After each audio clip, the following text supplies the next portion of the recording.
Hello, hello. I'm MK Sholin. Welcome to my Substack, Horror on the Page.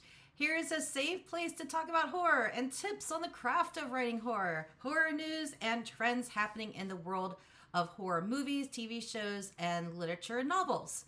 So, in this episode, topic is going to be following through with the promises writers set at the beginning of their novels and following through with them by the end of the story, and how it all relates to the hit TV show Stranger Things, in particular, the last episode.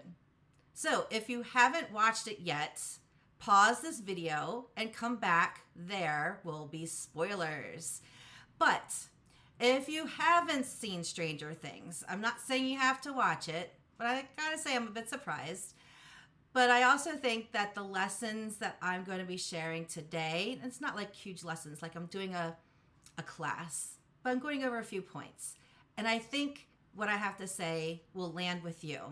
And that'll be my promise for you guys. So now, because I don't own any of the rights to the show or anything like that, I am not going to be doing videos or cut screens to photos or anything like that. But I will probably mention a lot about the characters' names and plot points and things like that. So that's where it'll be important to know a little bit about the story. So to kick things off, can we at least agree that this deserves a round of applause? The show was amazing. I know so many people have been talking about. I've been talking it even with my salon, my hairstylist. Not that I do a lot with my hair, but when we talked about stars, like, did you watch Stranger Things? Everyone in the whole salon is like, we watched it, what'd you think, blah blah blah blah. So we are always talking about, even was it 2 weeks now after the fact that the last episode came out of the last season, which is so heartbreaking but so satisfying, which ties in to this whole topic about delivering on promises. So talking about Stranger Things, I felt like the story itself of Stranger Things, there was so much going on, so many characters over all the seasons, lots of points, lots of just stuff happening all around them, lots of world building, because not only talking about Upside Down and the regular world, we're talking in California and Russia. There's like so much world building going on. On top of that, there's an avalanche of obstacles and tension. And I haven't seen anything like it that I can ever think of since or prior to watching it. So that means I would like to say that the writers, we could probably take a good hint from the writers, or maybe a couple of hints of how they were able to create an amazing story and truly delivered on their promises. Now, that's my opinion. You might not agree, and that's okay. We're going to get into it. And I like debate, so hear me out. Just hear me out. Part I wanted to mention is a big piece of advice. It's something I hold true, and it is this. The first draft is for the author. The remaining drafts that follow are for the reader. And I say this because I swear by it. I belong to 2 writing groups. I belong to a critique group. And I talk to a lot of people online that are writers. I meet elsewhere, say at writing conferences. So I am in with writers. And what I feel that happened is Stranger Things did this perfectly. In that, from setting everything up in the very first season to growing and expanding the world and the characters that are in that world, the writers have definitely utilized some great key touch points to bring things back to the original groundwork that was laid out, the main plot line. And as they have done this throughout all the seasons, especially in the final season, they truly have delivered on their promises. And you can easily see that the Duffer Brothers, the right audience in mind, creating the series. It was never about, I want to do this and I want to play with that. It all had purpose and it all fit and it all worked, generally speaking. So what does that mean altogether? Well, when you are done with your first draft and you put it down for a few weeks or a few months, because that's what's needed, you need that break, and then you come back to it, you should be looking at it through the eyes of your readers. So that means you're going to be looking at those info dumps, the subplots that go nowhere or don't make sense. And sometimes they just go off in directions that just don't where are we going on with this? Or just plot points that just need to be addressed. And then the same thing with characters. You don't need to add too many characters to a story if there's a main core that's going to do everything that needs to be done. So therefore, you can look at some of the characters that might have one line or so and realize they don't really need to be here. That extra character over there could deliver that line and have just as much punch. So these are the things you're going to be looking at when it comes to editing your stuff and thinking about your readers in mind. And that's just very important because, again, you want your readers to be along for that journey and be satisfied at the very end. And all those extra things that go in different directions are just distractions and hurt your story. So number 2 point, making it work equals knowing your plot, and everything that comes from the plot has to be done with purpose. So back to Stranger Things. I felt it was unlike any other story because it doesn't fit perfectly into a mold. But what it does is have an incredibly unique supernatural story with a cast of really, really super relatable kids and all the wonderful feels of cult films like, the classics, like my favorite, The Goonies, plus a lot of 1980s pop culture. So all of these things are just little bits and pieces. They're not a whole plot.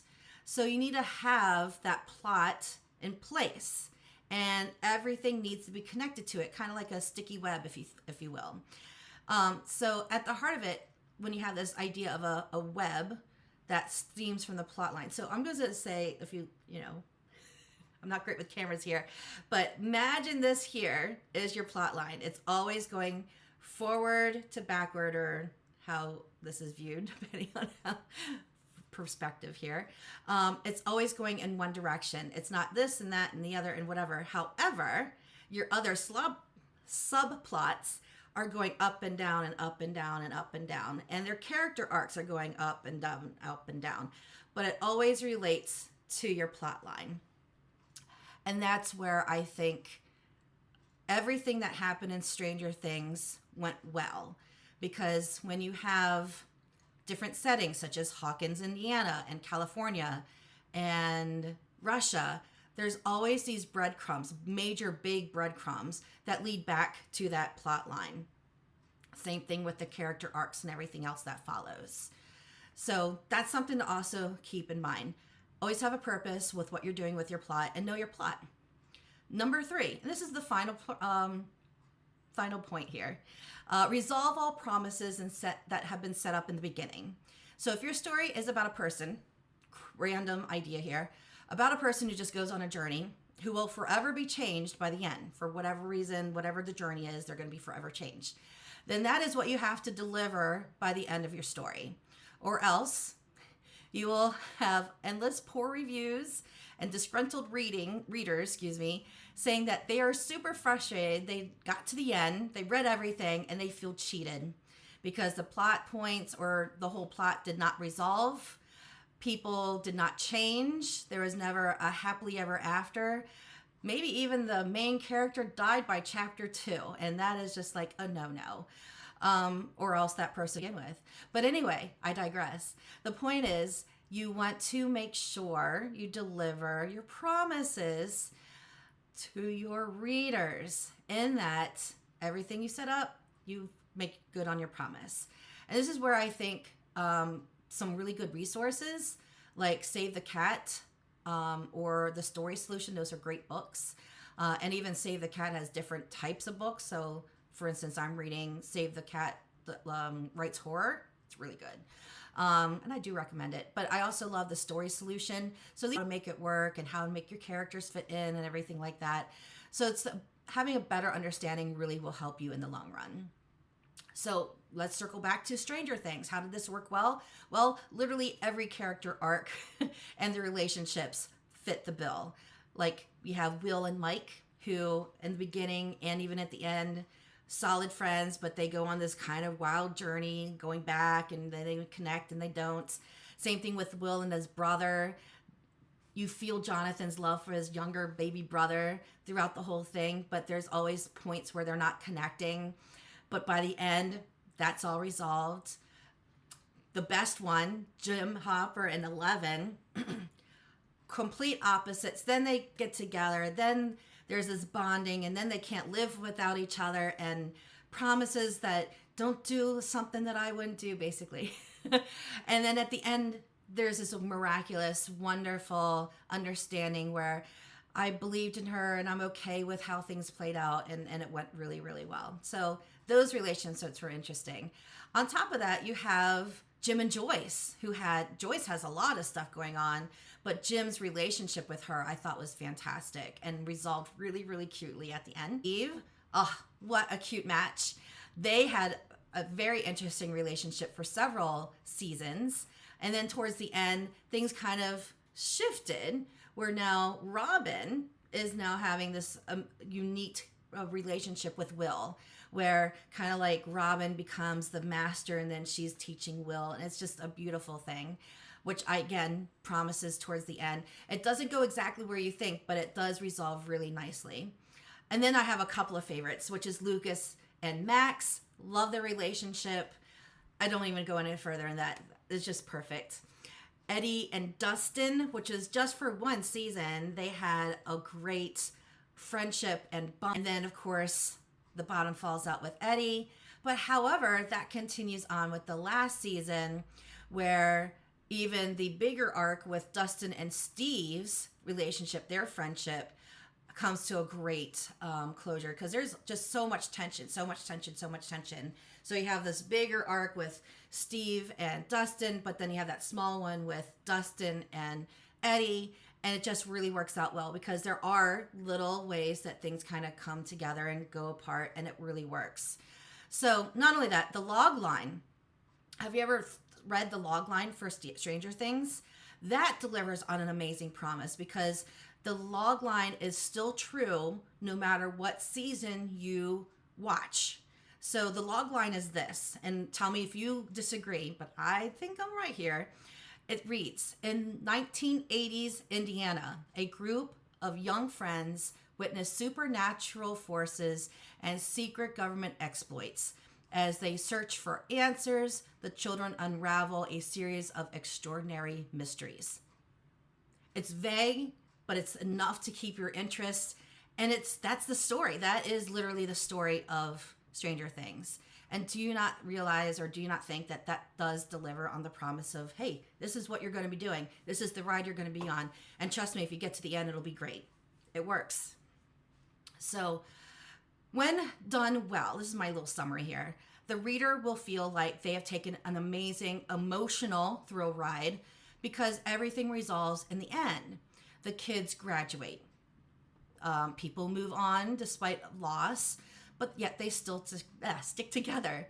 You have relationships that blossom, but yet some do fizzle, as relationships do in life. And you get to a great sense of closure by the end, because what happens in that last scene? You have the core group of kids that are now grown up, they're graduated, and they play that almost last game. And then they reflect on all the stuff that they've done, which brings it all home. And then voila, a new group of friends come in, and they have their own ambitions, and they're going to go on new adventures. And that gives that whole idea of, as far as happiness that things are good and close, but there's that hope for, hey, there could be something else, or there's going to be more adventures for other people as they continue on through their life. And I thought that was a perfect way to end a very big series. So now that I'm ending on this high note, I'd love to know what you think about this topic of coming through on your writing promises. Is this something you struggle on? Is this something what you experience when you've read other stories and you totally have gotten frustrated because the story doesn't deliver? Well, at what point did it not deliver? What was the frustrating part? I want to know. Or heck, what do you think was, did you like the ending of Stranger Things? I want to know that too. What did you like about the Duffer Brothers? Did you think that they got it right, or they got it all wrong, and why? I want to know the whys. What you think. And ultimately, do you feel like they deliver on the promises that they established in the first season all the way to the very end, last episode? So if you like this and you really want to hear more, I encourage you to subscribe to my posts in my Substack. And if you know someone who you think would benefit from the topics discussed in this video and other posts, please refer a friend.